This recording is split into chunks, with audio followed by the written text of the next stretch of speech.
মাটি কাটা শব্দটি দুটি অংশে বিভক্ত, মাটি এবং কাটা। অর্থাৎ যেসব এলাকার মাটি কাটার কাজ বেশি হতো সেগুলোকে সাধারণত মাটি কাটা বলা হতো।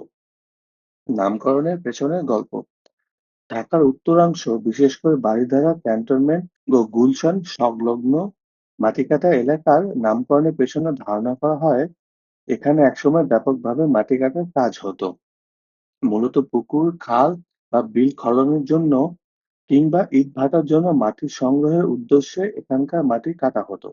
এই কারণে এলাকার নাম মাটিকাটা হয়ে ওঠে।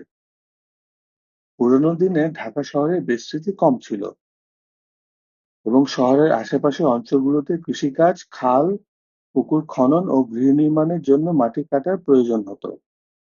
বিভিন্ন দলিল ও প্রবীণদের মুখে শোনা যায় ব্রিটিশ আমলে বা তারও আগে এই এলাকায় সেনা ছাউনির জন্য জমি প্রস্তুত, রাস্তা নির্মাণ ও জলাশয় খননের জন্য ব্যাপক মাটি কাটা হয়েছিল। কিছু প্রবীণরা বলেন এখানকার মাটি ছিল শক্ত ও উন্নত মানের, তাই দূর দূরান্ত থেকে লোকজন এসে মাটি কাটতো এবং বিভিন্ন কাজে ব্যবহার করত। বর্তমানে মাটি কাটা ঢাকা ক্যান্টনমেন্ট, বারিধারা ডিএইচএস ও অত্যন্ত গুরুত্বপূর্ণ সংযোগস্থল।